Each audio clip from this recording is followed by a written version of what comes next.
Class 11th binomial theorem का बच्चों ये इंपॉर्टेंट क्वेश्चन है, काफी इंपॉर्टेंट क्वेश्चन हो जाता है। Using binomial theorem prove that 2 power 3n minus 7n minus 1 is divisible by 49 where n belongs to natural number. So बच्चों देखो, इस क्वेश्चन को हम जब सॉल्व करेंगे तो सबसे पहले इसको ऑब्जर्व करेंगे कि ये जो हमारे पास पार्ट दिया गया है 2 power 3n minus 7n minus 1, इसको हम कैसे बाइनोमियल के फॉर्म में लिख सकते हैं। देखो बच्चों, सबसे पहले क्या करना होगा, हमें सिर्फ और सिर्फ इस टर्म पर ध्यान देना होगा। हमारे पास 2 पावर 3n है, इसी टर्म को हम लिखेंगे 2 power 3n is equal to 2 power 3 whole power n। ठीक है, तो ये हो जाएगा 2 power 3n is equal to 8 power n। Okay बच्चों, सो इसको हम आगे जो है, आगे क्या लिखने जा रहे हैं, इसको लिख लेंगे हम 1 प्लस 7 होल पावर n।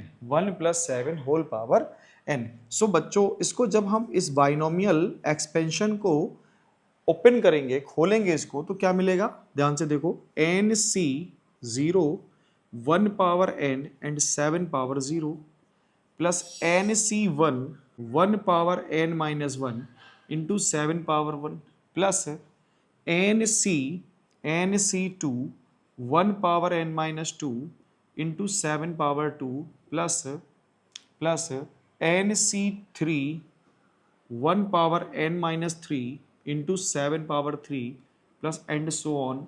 और जो हमारा लास्ट टर्म होगा जनरली वो n c n 1 power 0 and 7 power n होगा। ठीक है, ये तो सभी को एक्सपेंशन, अगर ये एक्सपेंशन आता है आपको तो जनरली ये क्वेश्चन भी क्लियर हो रहा होगा। ठीक है, अब आगे क्या करना होगा, देखो बच्चों, 2 power 3n is equal to, देखो nc0 की वैल्यू क्या होती है, 1। 1 पावर n की वैल्यू यानी कि 1 पावर कोई भी नेचुरल नंबर हो तो उसकी वैल्यू क्या होगी, 1 ही होगी। और 7 पावर 0 भी हमारा 1 होगा, सो ये ओवरऑल हो गया 1 प्लस nc1 की वैल्यू बच्चों वैल्यू होगी n। 1 पावर n माइनस 1 तो 1 एंड 7 पावर 1 ये हो गया हमारे पास 7 प्लस nc2 को हम एज इट इज लिखेंगे। ठीक है, इसके बाद ये 1 है, ये 7 पावर 2 होगा प्लस nc3 ये हमारा 1 हो गया और ये 7 पावर 3। ठीक है, तो 1 को तो हम एलिमिनेट भी कर सकते हैं, कोई ज़रूरी नहीं है उसको बार बार राइट करें। इसके बाद बच्चों लास्ट टर्म जो होगा हमारे पास, NCN की वैल्यू भी 1 होती है, जितनी वैल्यू हमारे पास NC0 की होती है वही वैल्यू हमारे पास NCN की होगी। सो ये वैल्यू हो जाएगी 1 और 1 पावर 0 भी 1 और ये हो जाएगा 7 पावर n। यहाँ तक सभी को क्लियर हो गया होगा। अब देखो बच्चों, ये लिखा है 2 पावर 3n माइनस, देखो ये क्या लिखा है 7n। 7n को हम जब ट्रांसपोज करेंगे, लेफ्ट साइड लेके आएंगे तो माइनस 7n, और ये जो 1 है ये भी आएगा तो ये माइनस 1 इज इक्वल टू, यहाँ मिलेगा हमको nc2 7 power 2 nc3 7 power 3 plus and so on 7 power n। क्या बच्चों, इसमें जो मिनिमम पावर 7 की है वो 7 पावर 2 है। एग्जैक्टली यहाँ पर 7 पावर 2 हमारे पास मिनिमम पावर है, तो इसी को हम कॉमन भी ले सकते हैं, इसी को हम कॉमन भी ले सकते हैं। तो 2 power 3n minus 7n minus 1 is equal to 7 power n, और यहाँ हमको जो रिमेनिंग पार्ट होगा हमारे लिए वो हो जाएगा nc2 plus nc3 into 7 plus nc4 into 7 square plus and so on 7 power. बच्चों n से जब 2 पावर सब्ट्रैक्ट होगी यानी कि 2 सब्ट्रैक्ट होता है n माइनस 2, ये बात सभी को क्लियर हो गई होगी। ठीक है, अब ऑब्जर्व करें, आप ऑब्जर्व करें, nc2 जो एक नेचुरल नंबर आएगा, nc3 भी एक नेचुरल नंबर होगा, nc4 भी एक नेचुरल होगा और 7 पावर n माइनस 2 भी एक नेचुरल होगा। इनके साथ जो 7 स्क्वायर 7 और 7 जो भी है, जो भी इसके साथ मल्टीप्लाई में आ रहा है वो सारे के सारे नेचुरल है, तो इनका प्रोडक्ट भी नेचुरल। और जब नेचुरल का बच्चों हम सम करेंगे तो वो भी हमारे पास क्या मिलेगा, एक नेचुरल सम ही मिलने वाला है। तो ये पूरा का पूरा पार्ट देखा जाए तो एक नेचुरल नंबर है, और 7 पावर 2 इज ऑल्सो नेचुरल, ये भी एक नेचुरल नंबर है। तो दो नेचुरल नंबर का जो प्रोडक्ट होगा वो भी नेचुरल ही होगा, ये बात समझ में आ गई होगी। सो इसको हम क्या लिख सकते हैं, 2 power 3n minus 7n minus 1 is equal to, बच्चों ये हो जाएगा हमारे पास 7 पावर 2 इंटू m, ठीक है। ये जो हमारे पास पूरा का पूरा पार्ट है इसको मैं m कंसीडर कर ले रहा हूं, which belongs to natural number,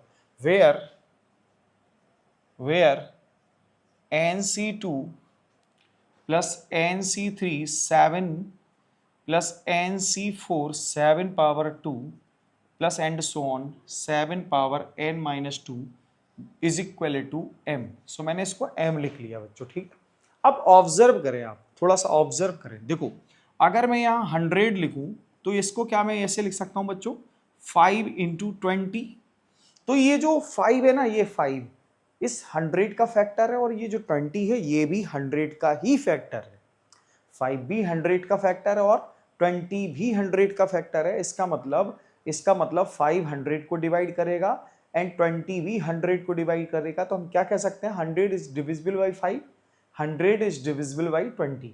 तो इसका मतलब जितने भी नंबर प्रोडक्ट में आएंगे 100 के फ्रंट में, वो सारे के सारे इसके फैक्टर होंगे, 100 उनसे डिविजिबल होगा।